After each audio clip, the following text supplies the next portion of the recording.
Chucky, a story about a killer who transforms his soul into a children's doll to avoid death. While in this form, he goes on a killing spree, torturing a family and slaughtering anyone close to them. The original film did well, grossing over $44 million, with an estimated budget of $9 million. People loved the twisted and eerie plot of a child's toy being possessed by a murderous spirit.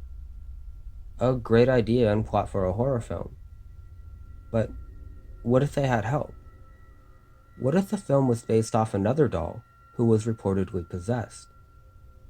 And like Andy, this doll was owned by a boy who loved his doll more than anything.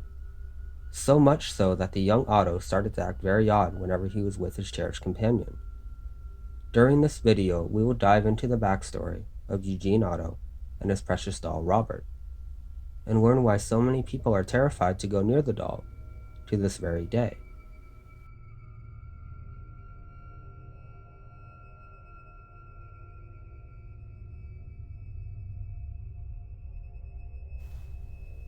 The doll belonged to Eugene Otto. As a boy, Eugene was blessed with a comfortable upbringing in Key West, Florida. Surrounded by support staff to take care of the young boy, the origins of Robert are not exactly known. But some believe Robert was given to Eugene by his grandfather when he returned from a trip to Germany. Another theory is that the Otto family mistreated their staff and maids. One day, when a maid was caught practicing voodoo in the home, she was fired. But before leaving, she gave the doll to a young Otto. Otto quickly took a liking to Robert and began bringing him everywhere. At first, no one really thought anything was out of the ordinary. Otto was young, and it's perfectly fine to have an imaginary friend or doll you talk to as a child. But then people started to hear a deeper voice whisper back when Otto talked to Robert. Those who heard their conversations were worried, but then convinced themselves that they were either hearing things or Eugene was the one speaking for both of them. I mean, wouldn't anyone? I'm positive if I heard a young Otto having a conversation with his doll, I would chalk it out to my imagination as well. And if that's all that happened, the story of Robert the doll would be a fairly boring one. A boy talked to his doll when he was younger and grew out of it. But that's not what happened. In fact, the two never stopped talking to each other, and Otto's infatuation with Robert grew even more. A loud and violent commotion could be heard almost nightly, coming from Otto's room.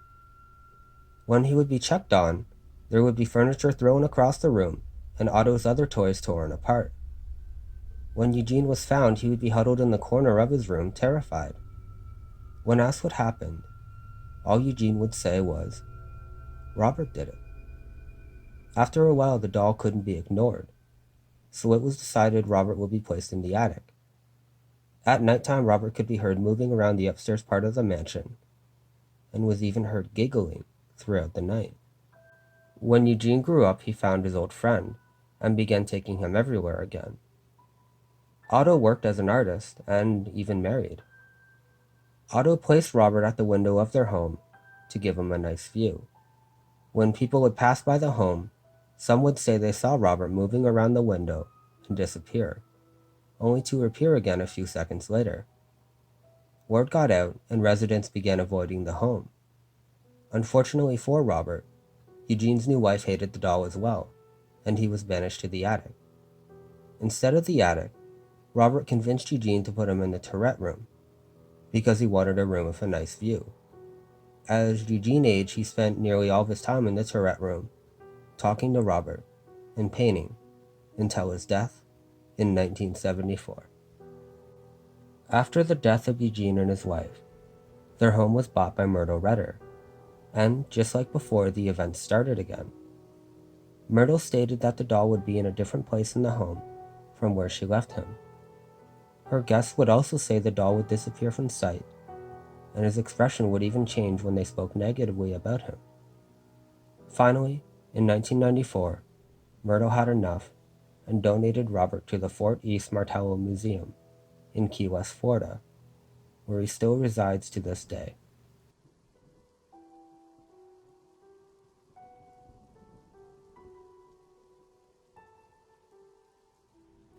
Although eccentric to say the least, Eugene was a talented artist, and even designed the gallery at the Fort East Martello Museum. He also had plans to turn his own home into a museum, with a wax imprint with the artist's hands as a sticking point. Though his dream was never realized, the home became known as the Artist House, and has attracted a large tourist crowd, wanting to see the home where Eugene and Robert grew up in.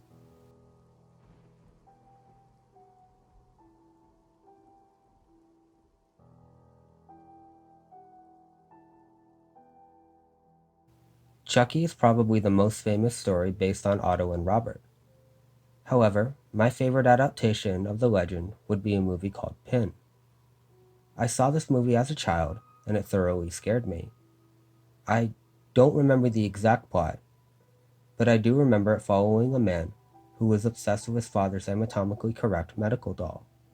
Leon names the doll Pin after Pinocchio, and becomes extremely close with his new buddy. Just like with Otto, Leon begins to blame Pin for his violent outburst and other horrifying deeds he commits. There are also other projects based on Robert, including his own, but by checking out the audience score, I would recommend avoiding them.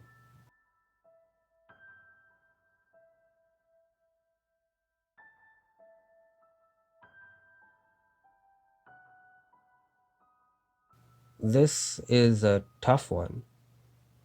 My best guess would be Otto had a mental health problem, or was possibly abused. In order to cope, he gave the doll a personality of its own. At least that's what I think. It still wouldn't explain the other accounts of Robert, and even Myrtle, of course. They could be lying, but why would staff quit if it was all made up? I still think the logical explanation would be Otto creating a personality for Robert, but just maybe he was telling the truth. Maybe there is something much darker behind that cute little sailor outfit that Robert wears.